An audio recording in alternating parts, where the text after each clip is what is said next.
Welcome to Decades, your new favorite TV show on the NGBN.TV network. My name is Chris Rubio. I'll be your host. We have a phenomenal show. We're going to be covering the Durham Report and Go Woke, Go Broke. Before we get to the panel members, let me give you Sub 60 Ed McAndrew, not McAndrews.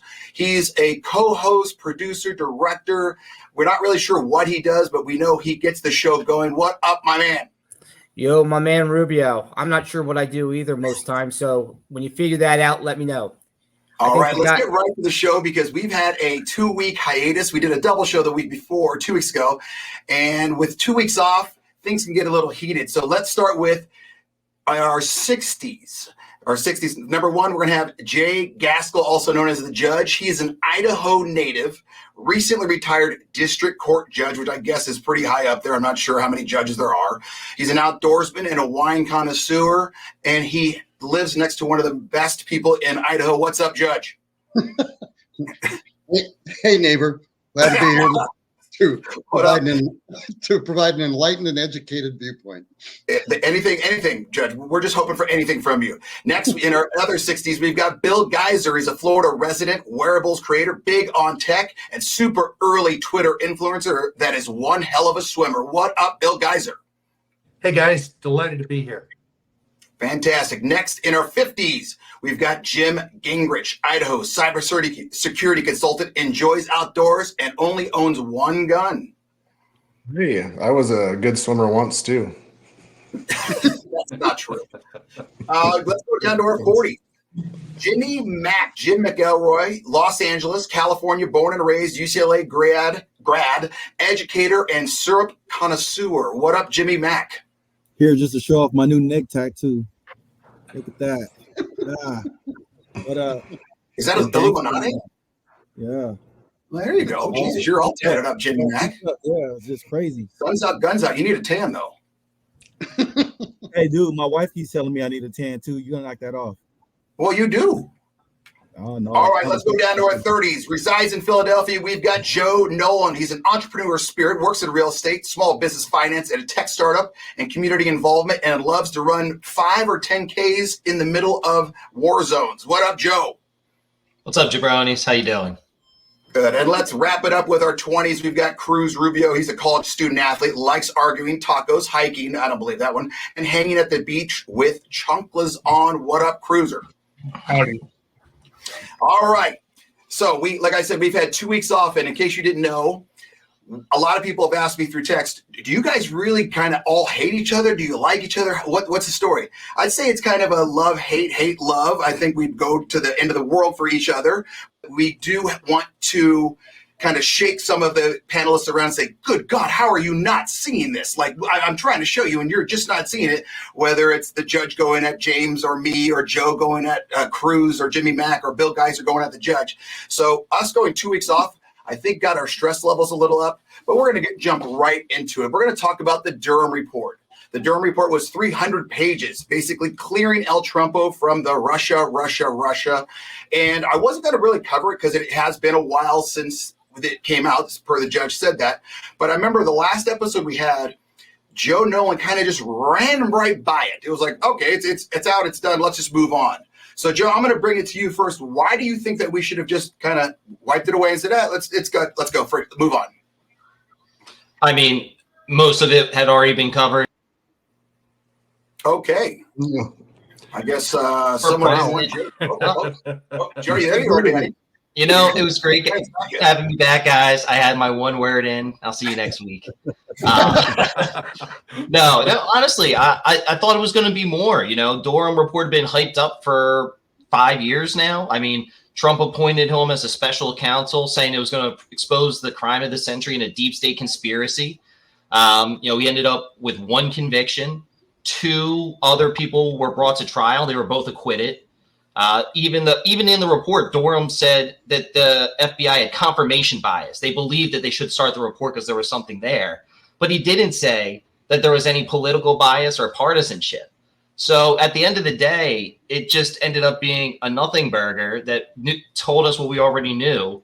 But it doesn't counter the more thorough reporting of facts, not about the actual circumstances. which is the Mueller report, which is not just investigating the FBI, it's a full accounting of circumstances and does a much deeper dive into the full circumstances. And it turns out that, yes, the FBI should have started a counterterrorism investigation because people like George Papadopoulos were having meetings with people and explaining on the phone that Trump wasn't going to do anything in Ukraine. You know, that this is all well documented, and it turns out that the best chance or the full rigor of the Justice Department said that there was no crimes committed. Okay, Bill, you've got a kind of a shit-eating grin on your face. Go ahead. Well, three things. Number one, it proves that Trump was unjustly targeted by this. That's one. Number two, the FBI is worse than we ever thought it was. And number three, the New York Times and the Washington Post need to give those goddamn Pulitzers back for the reporting they did in this thing. I mean, those are hard points not to argue, Judge. I feel that you want to argue them, so go ahead. Well, I'm completely in Joe's camp on this. Durham spent 4 years examining what was supposed to be the origins of the FBI's investigation of the links between Russian officials and the presidential campaign.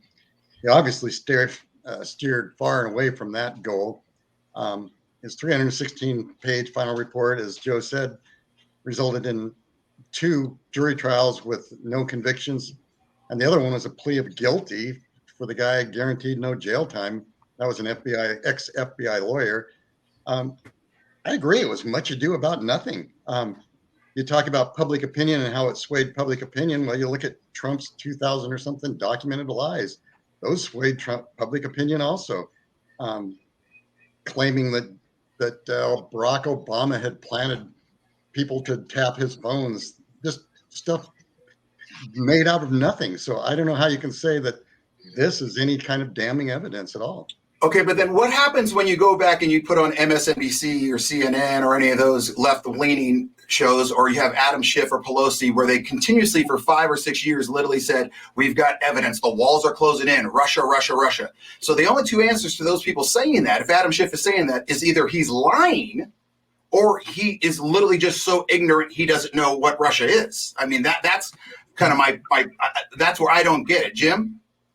Well, there's a lot more to this. It isn't so much what came out of it, it's what started it. This started in the last 2 years of Obama's administration. Biden was briefed on it. He knew about it. They knew in 2017 there wasn't evidence. They offered the British ex-spy Christopher Steele up to $1 million to dig dirt on Trump, and he used he also worked for that Fusion GPS, and then his main source was that Igor Danchenko, who basically was under investigation and has lied to the FBI a million times. So it shouldn't have taken any 306-page report to figure out that this wasn't valid data up front. And I agree with Rubio. They did alter it. It wasn't just right-leaning.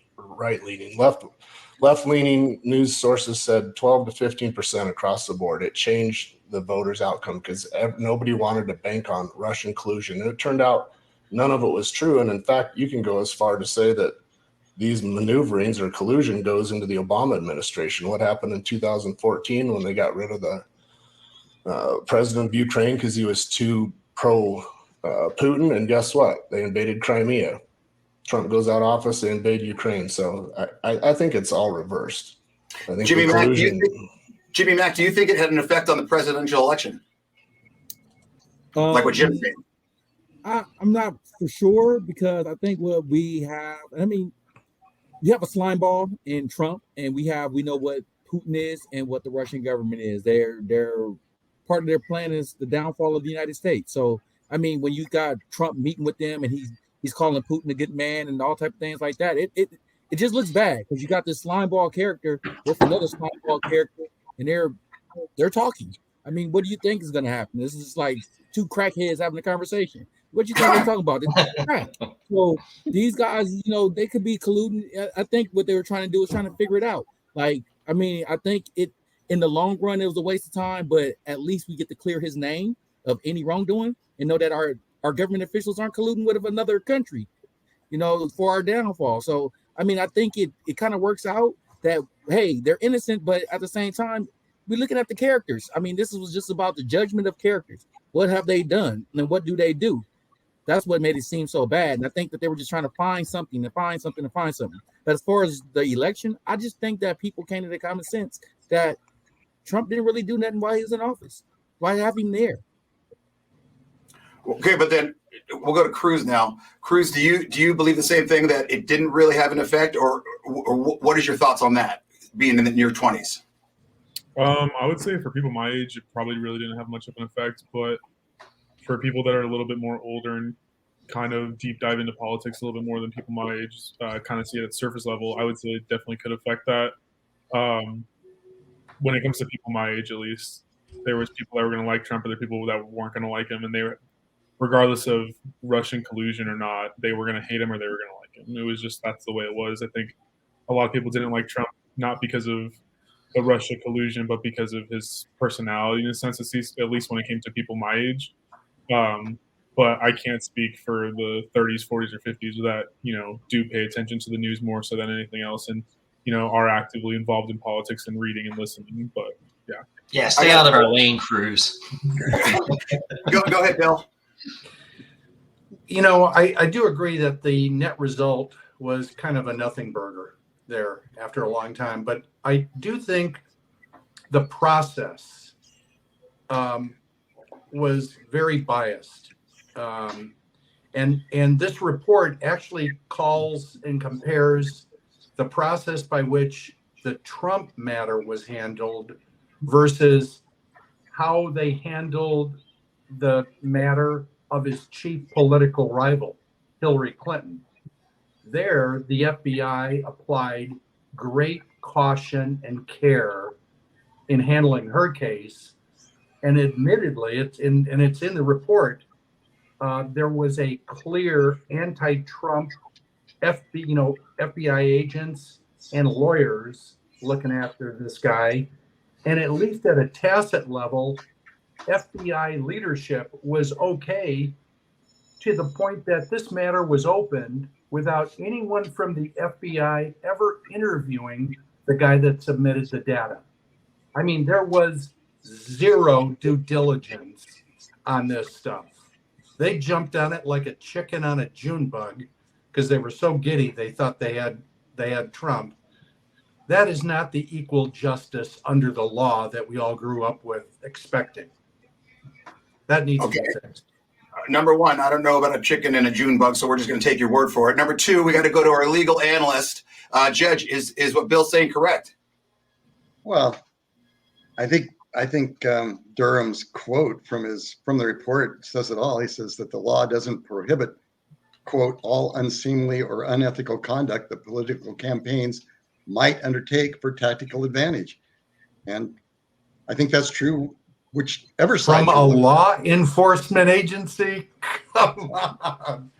So it's okay for our law officers to say, I'm going to put my thumb on the scale for you. Bang, bang, bang, bang, bang. Obviously, the prosecutors, after 4 years of investigation, were unable to prove criminal intent. I know, but like Jimmy Mack said earlier, he kept saying, I'm coming to you, Joe, and then Jim. And then Ed, we'll go to commercial. I know you're going to probably be yelling back there. Jimmy Mack said they were searched and searched and searched and searched. You search anyone long enough, you're going to find some crap. And at what point does anyone say, like, okay, why are we searching? What are we searching for? And after 5 years, it was like anyone that was against the whole Russia, you're like, what are you talking about? Like, this is insane. Go ahead, Joe. I was just going to say, I feel like I'm taking crazy pills when I'm hearing about, like, that they treated Hillary with kid gloves. Like, the Comey letter happened. October 28th, he sent a letter to Congress saying that there was still an open investigation into her emails. That, say what you will about 538, but the polling averages went from 6 points towards Hillary to 2.5 to Hillary.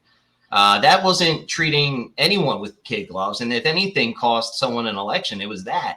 And because of that, they were so much more careful going forward with the Trump stuff to the point where no one even knew about it before 2020 or 2020. A lot of this stuff didn't come out until after the election. Okay, before I get to Jim, Bill, you and Joe both mentioned Hillary, and you guys are both of sound mind and body. You're not wanting to kill yourself anytime soon. I just want to make sure everyone's good right there. Go ahead, We're Jim. good.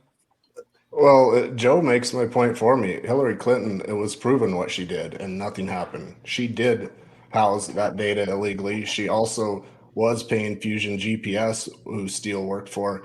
If you want to talk about equal treatment, wasn't it Biden that boasted of threatening to withhold aid from who was it, the anti-corruption prosecutor who was looking into Burisma with his son, and now the FBI is sitting there saying they can't protect the informant on Biden's dealings with foreign governments. So you're telling, I mean, this is hardly making any mainstream news. So to me, it's not equal treatment. You had a nothing burger that you guys agree came out of it that was jumped on for 6 years and nothing came out of it. Yet we have facts about 2 other candidates that are proven, they're out there, there's documents, and nothing's happening to them. On that note, I want everyone to think about how much Jimmy Mack needs a tan, and let's go to commercial right now. Hello, my name's Ian Hill. And when I'm not training to be the oldest man to play NCAA Division I college football, I'm the CEO of NGBN TV. Our mission's pretty simple. Educate, equip, entertain, support, and inspire men in their 40s, 50s, and 60s. It's a one-stop shop for all that a man in his middle ages needs to be his best. So once you come and join us, come and be a part of NGBN TV. Now back to our show.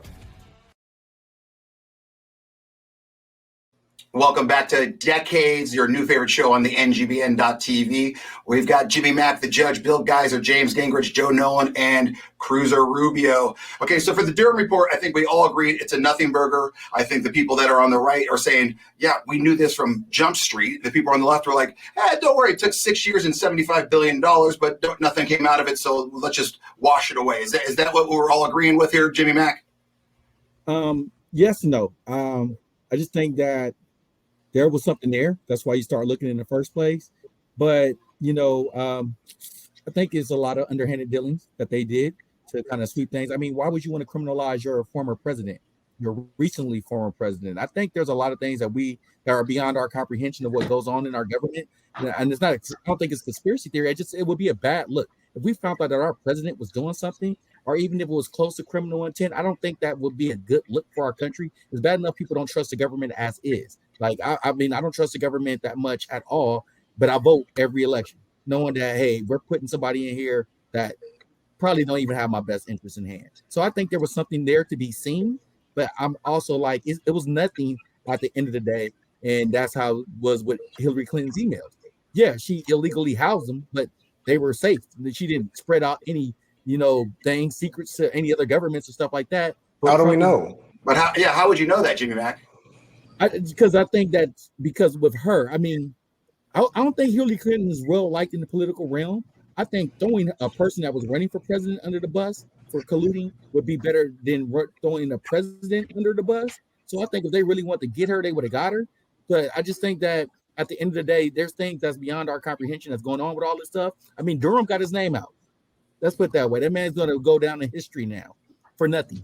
So I think that was part of the reasoning as well. This man got a chance to put his name on a dossier that is going to be read in history books later on. So whatever it is going to work out good for him. Now I think it's working out really good for the American people because it still is going to hang over our heads for a long time.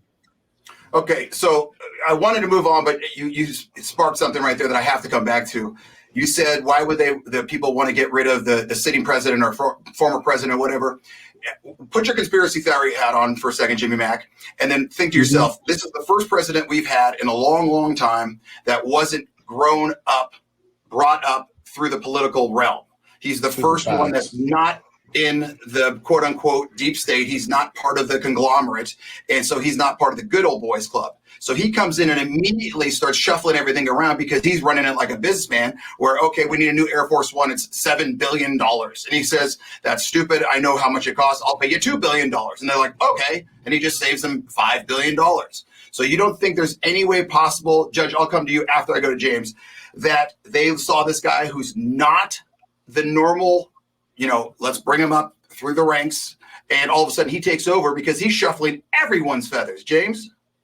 Well, to your point, Rubio, that is what happened. All the other candidates have always had their super PACs left and right funded by people. Trump had his own money mostly.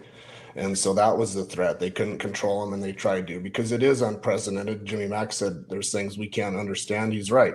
The FBI offered a British spy $1 million to try and prove things. Isn't that putting the cart before the horse? You don't try and find stuff when you've already convicted someone in your mind. They knew in 2017 again. So to me, the big takeaway isn't what came out of it. It's how it came about and what caused it, and the fact that it was all bullshit. There was nothing behind it except Hillary's campaign paying somebody and the FBI paying someone to try and get dirt that were also under investigation at the time. So none of it really adds up.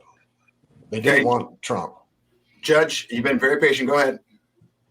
Well, to Jim's point, you pay confidential informants before they do their testimony, so there's nothing different about paying somebody in advance.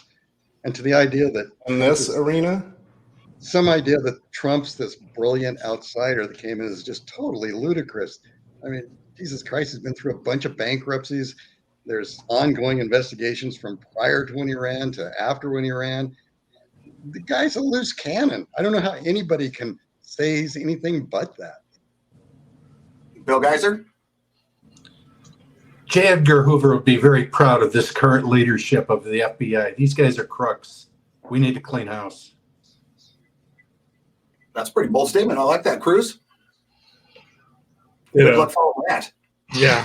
Yeah. What was the question?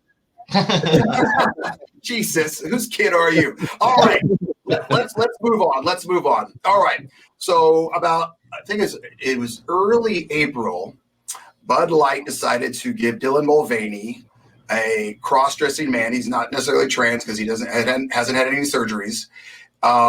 They put him on a Bud Light can, and it was just a limited edition. It didn't even go into stores. He's got a very large social media following, and it just basically started a massive shitstorm where I think as of recently, they've lost $28 billion. It could be actually more at this point. I know it's become just an ongoing joke amongst college age men, let alone older people as well. I've spoken to a couple bar owners in Idaho, and they said over Memorial Day weekend, they sold one, and where they would normally sell a lot.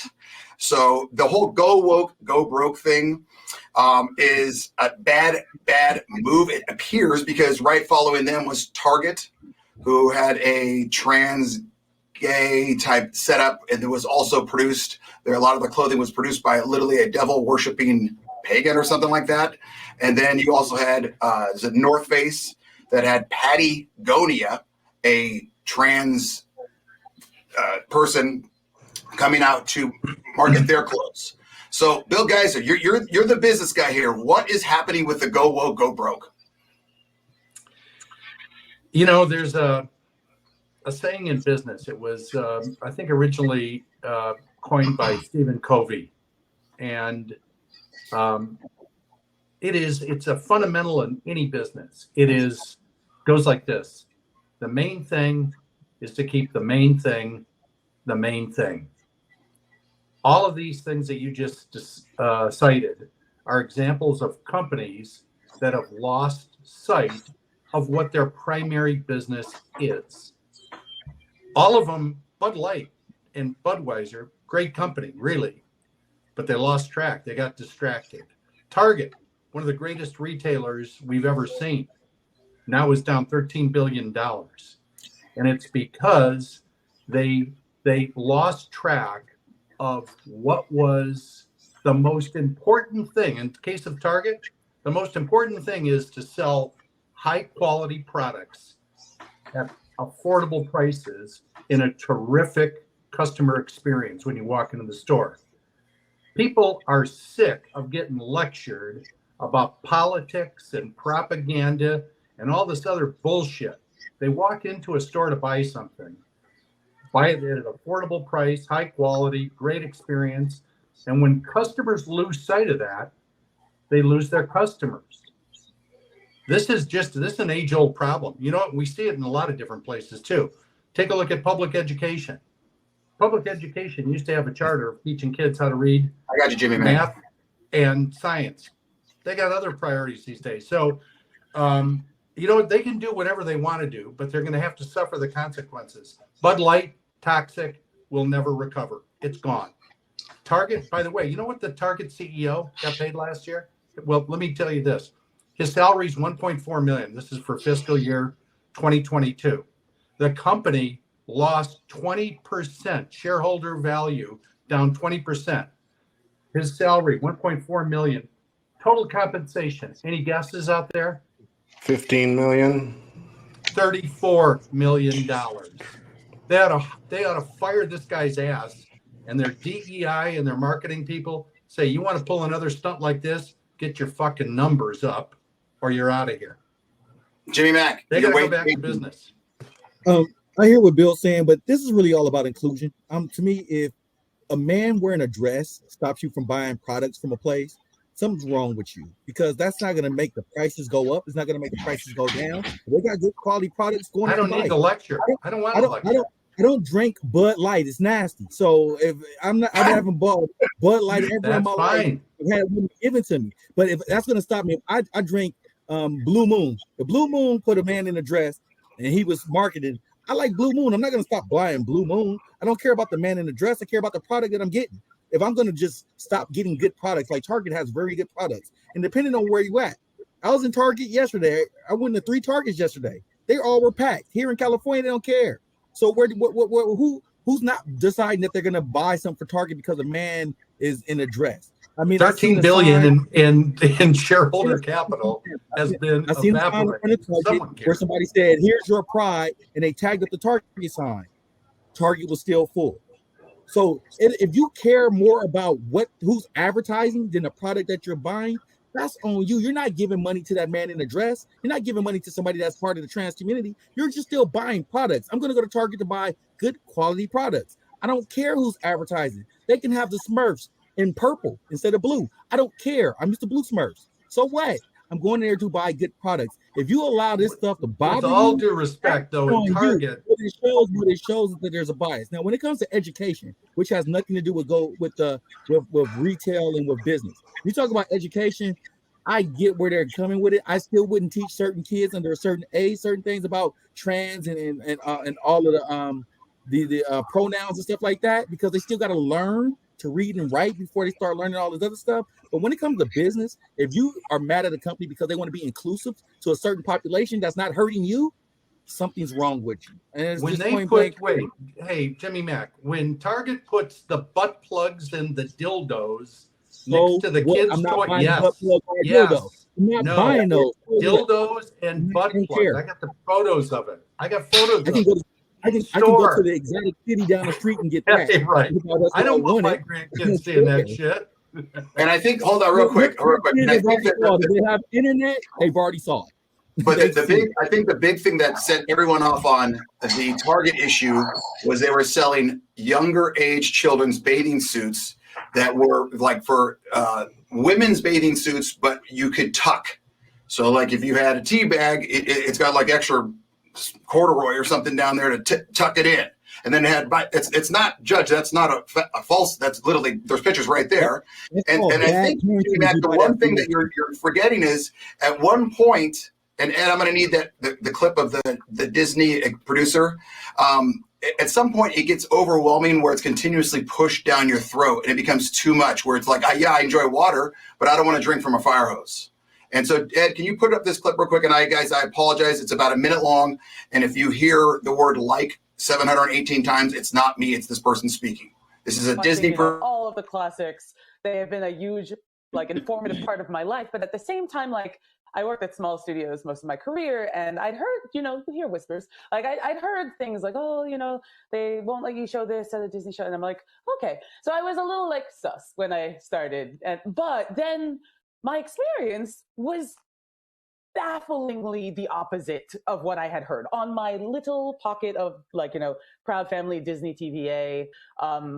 The showrunners were super welcoming. Meredith Roberts and our leadership over there has been so welcoming to my not at all secret gay agenda. And so I feel like I felt like it was, maybe it was that way in the past, but I guess something must have happened in the last, they are turning it around. They're going hard. And then all that like momentum that I felt, like that sense of I don't have to be afraid to like, let's have these two characters kiss. Let's in the background, this like I was just wherever I could, just basically adding queerness to like if you see anything queer in the show, I'm proud family. But like I just was like, no one would stop me, and no one was trying to stop. Someone should have stopped her saying the word like 800 times. That was painful. But see, Jimmy Mack, that's the kind of point that I think Bill is trying to say, is that you're drinking from a fire hose because you're pushing this agenda of the population.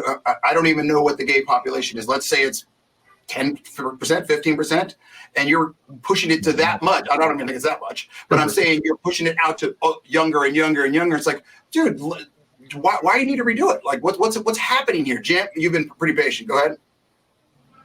I think we all agree to a point. Jimmy Mack, what he said is true. I mean, I don't really care what you put in front of me, but the pushback is for the same thing that I'll argue every show. It's about kids. We've always monitored and screened what kids could read. We monitor what they can do. We monitor when they could vote, when they could drink. And so this movement is pushing that shit down to kids below teenagers, the tuck stuff that Chris talked about. This is true. You know, it's kind of weird that a Satanist, you know, advertised himself that built that. But when you start pushing that shit in front of children, everybody should get their hair up. It's not about being transsexual or gay. It's about the fact that these groups are sucking children in and educating and indoctrinating them. That's where people get pissed off. The second thing I think that this shows is because the media is so one-sided and biased on the left, that these marketing and advertising people in the companies think that they're going to hit a huge crowd. They think there's way more of people than there are because they're delusional about the actual population and the real people in the country. Cruz, what's your thoughts on the whole Bud Light issue being in college and you have a red Solo cup out? Well, there's water in the red Solo cup. I like to point that one out. No, I mean, like I said, I don't never drank Bud Light, so never will drink Bud Light. I mean, it's not that. Yeah, you kind of mentioned him cracking jokes to your boys. I mean, if there's a bar that sells beer cans, not draft or whatever, I'm buying my buddy a Bud Light for sure, just to poke a joke at him. But no, I mean, it's not really that deep. It's not. I mean, a lot of college age kids aren't really drinking Bud Light anyways. I think Coors Light's more of our thing, at least around here. Don't really see it with that, but I would say that at least from what I've noticed going grocery shopping and stuff, there is a huge pushback when it comes to Bud Light. I mean, Coors and Michelob Ultras are hard to get to buy around here right now, but you can find Bud Light any store you go to, at least from what I've seen. And then when it comes to the Target thing, yeah, I mean, I have no problem with them, you know, promoting pride clothing and whatnot, you know, clothing that, you know, is comfortable for transgender people. But when you try to do it on children and kids, I think that's where the constant pushback is going to be for everybody. I think that kids are innocent. Kids don't really know what they're learning about, talking about, seeing, hearing, whatever it may be. I think when you try to push back kids, everyone should be upset by it. But it's unfortunate that there are a group of people that think that, you know, they can't do what they need to do without pushing it on to children consistently. Jimmy Mack, I'm going to come to you, but we have to check on Joe. This is the longest he's ever been quiet. Joe, are you all right? Won't somebody please think of the children? I mean, you guys are like the fucking Flanders out here.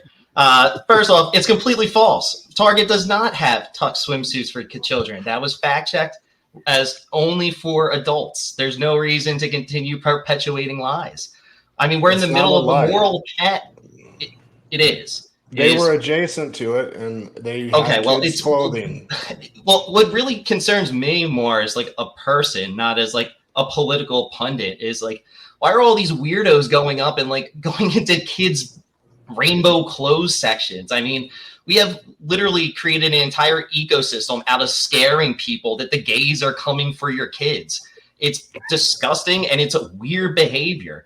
I mean, people going in like grown men are grabbing Bud Light cases and throwing them on the ground in the grocery store, like out of fits of rage. Like, to me, that's just a sign of immaturity. And like, yeah, the stock price is down, but their revenues haven't changed. It's probably a great bet to like buy when the anti-woke mob comes for you, because you're probably going to bounce back once everyone moves on to the next problem. But I'm not sure if you got a chance to pull up my picture, Ed. Like, one company that's gone the complete opposite direction and broken all of these like woke ideas has been Twitter. And what has the result been? Month over month from this time last year, they're down 59%, down to $88 million in revenue. They recently got valued from $44 billion by one of their internal shareholders down to $15 billion.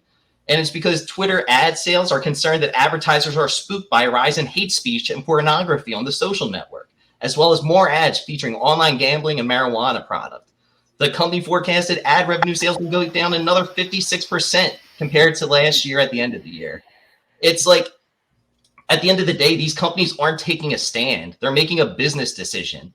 Businesses want to appear inclusive because most people are inclusive of trans, bisexual, gay, lesbian, and any other identity. So just by like having some weirdos come out and like terrorizing people for making a more inclusive area is like really sad behavior to me. Hey, what month Children. is heterosexual sex month? Anyone know? Every month, every day of the year. Don't turn me gay because it's in Pride Month. I don't do that. So it's every day. So Jimmy Mack, you had a comment. Actually, Jimmy Mack, we're going to come back right after this commercial. Got you. Hi, my name is Harvey Laguerre, host of Men of the Prize, here on NGBN. On this show, Black men discuss our unique struggles, what we've gone through to become the men that we are today, and we do it in a safe space. So if you want to see Black men discussing our unique issues, give us a try. And if you want to tell us about your unique struggles, get on here and tell us all about it. Talking is the key. My name is Harvey, and you are the man, and you are the prize. Now back to the show. Welcome back to Decades. My name is Chris Rubio, along with Jimmy Mack, the judge, Bill Geiser, James Gingrich, Joe Nolan, and Cruz Rubio. Jimmy Mack, you've been patient. Go ahead. We've got a nice hot topic here. Go ahead. So, I mean, at the end of the day, all this consumption of all this propaganda and leftist of inclusion and stuff like that is about parenting and good parenting. You have to allow your kids to consume what they can consume at their level. You are the filter. If you don't want your kids to see anything that has to do with LGBTQ, you filter that from your kids. If you don't want your kids to see violence, you filter that from your kids. I've had notes where I'm showing World War II documentaries in my class where a kid comes in with a note that their parent says, I don't want my kid watching any World War II documentaries. So people do censor their own kids for what they can consume. If to say that they're marketing to the kids, the parents have to be that buffer and say, hey, no, this is not what's going on. You can put all type of tabs and privacies and all these things to keep your kids from consuming all these things. But it's come out that people are just lazy. So yes, your kid is going to see all of this stuff. Yes, your kids are going to do that because you don't care about what your kids is watching. As long as they're not in your face asking you for something or disrupting your daily show or your housewife shows or things like that that's going on right now. So it's up to the parents. If you don't want your kids to consume this stuff, then don't let them consume it. What is your kid doing in the alcohol aisle anyway? Buying Bud Light. I mean, it's not like how we were when we were kids. Daddy seen you to the store with a note and you go buy him a sixer because he's sick, which he wasn't sick. He just wants you to go buy him a sixer. So as long as we're not doing that, man, your kids are not going to be tapped into this. And at school, I mean, that's going to be a hard line where they're drawing.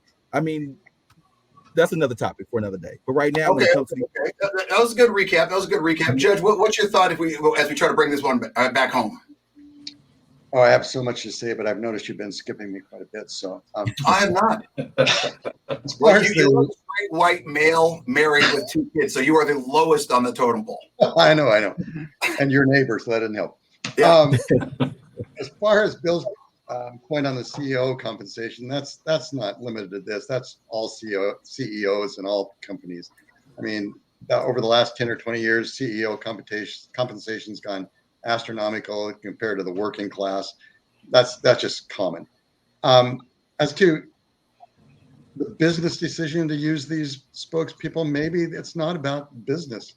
I mean, there's been times in history where businesses or individuals have decided that they need to be the voice of some person or some other type of people, and that's been looked at favorably in history. I'm sure slavery was very profitable, but eventually we decided that wasn't a very good business model in spite of how much money it made. As far as the bathing suits, I agree completely with Jimmy Mack. Parent your kids. If you don't want them around those swimming suits, don't put them around that swimming suits. If they want to know what they're about, tell them what they're about. I just think it's much ado about nothing. Bill Geiser. I just stand by what I opened with. Is I think people are, we hear this everywhere we look. There's politics. There's tension in the air. A lot of times people want to go out shopping just to get away from it. We don't want to be. I personally don't want to run into it. I don't want to be lectured when I'm out shopping, and I'll walk out. If Jimmy Mack says he's fine with it, man, that's cool too. That's his call. We all make our own decisions, and like I said, companies that do this have to suffer from the consequences. And right now, Target and Bud Light are. Cruz. Yeah, I mean, kind of agreeing with what everybody said. But yeah, if you don't want to support it, don't purchase it. But if you want to be someone to go out and support it, let it rain. I'm not gonna. Joe wants to open up a 6-pack of Bud Light. I'm gonna let him do it. I don't really care. It's not my place to tell him what is right and what is wrong. And I'm sure he's not gonna say anything if I open up a case of Michelob's. It's not gonna be an issue. But I'm gonna ask for one. That's it. All right, Joe. Wrap up. You got you and then James. Yeah, I mean, just in general, I think that keep your eyes open for moral panics. It's a heightened level of concern, generally targeting a small group with low stakes anecdotes with no actual signs of harm. I think it's pretty clear that we're in one right now. A lot of the rhetoric almost perfectly mirrors the anti-gay rhetoric from the early 2000s before gay marriage was made legal and constitutionalized nationwide. So I hope that this gets by quick and that we see a reduction in the anti-LGBTQ plus violence that we've seen over the last 2 years without anything more major happening, and we can move on and talk about more major things that are really affecting people's lives as opposed to these perceived bullets that people seem to see flying that never seem to hit anyone. Joe, you brought up a point, and I don't mean to cut you off, Jim, but in response to what our text thread was going around today, you just brought up the violence against the LGBTQ community. I don't see it and I'm all over social media. I'm looking at different things, and they talk about this constant violence and violence and violence and violence. If there was really LGBTQ people being assaulted nonstop, it would be all over the news. It would be literally, it'd be waterboarding me of news. So where is it? How come I'm not seeing it on social media everywhere? Mainstream news. It would be worse than Russia. I mean, I can see you scrolling right now, but the fact that you're scrolling that long tells me something. I mean, I'm just looking at our chat too. I mean, we literally shared, there was someone who shared it, that the LGBTQ plus Alliance put out an advisory because of the rise in hate crimes. I mean, did you read that, Joe? Well, hold on, Joe. Did you read that? I'm sorry, but I also shared a video that showed that over the last 2 years, there's been 100% and 121% increase in violence and murders against LGBTQ plus. I mean, it's but if you look at that stat, Joe, that it was originally like 4 people, then it went to 8, so yes, it jumped up. But it was, if you look at the stat, every single one of those violent acts were LGBTQ against LGBTQ. So that's how they do it. That's a truth. That's a true fact. You can look it up. Jim Gingrich, go ahead. Well, I just want to point out to Joe, maybe that's part of the problem is you read the headline. If you actually read that, the violence is because of laws being passed. There's no physical violence. That's how insane this movement is. And hopefully one show we'll talk about religion, but we're forgetting a very basic premise. A lot of America is still Christianity, religious, and although some of them are becoming more progressive, the majority of those groups believe that gay and transsexual things are immoral. Now, that's not for me to debate. I don't care. I think it's somewhat ridiculous, but why is their opinion not represented, right? Everybody thinks you have to go forward and be progressive and go along with this, and they shove it down your throat, but there's little respect left for other people's religions. So when you push stuff that's not the norm out there, you have to expect pushback from your vendors based on their religious preference. If you're deeply religious, you're not going to go out and buy Bud Light. You're not going to go to Target. That may be stupid, but it's bad marketing for these companies, and they will pay for it in that sense. So, guys, this was absolutely fantastic. It got as heated as I thought. Ed, you're coming in too hot. I told you I don't like to see you that quickly. It takes me back to my Achilles and kneecaps. Before we cheers, we're all going to agree to disagree because this was a big one. Go ahead, Sub 68. Who was your winner today? No, you cannot choose me. No, you know what? I wanted to choose you, Rubio, but I decided not to. You know who? Our winner tonight is the man who comes hot each and every week, Mr. Bill Geiser. Ooh, Bill Geiser. He's our winner. All right, guys. Geiser product. Until next time, make sure you guys are sharing on the NGBN.TV network, YouTube, and make sure you keep spreading the clips to decades. Agree.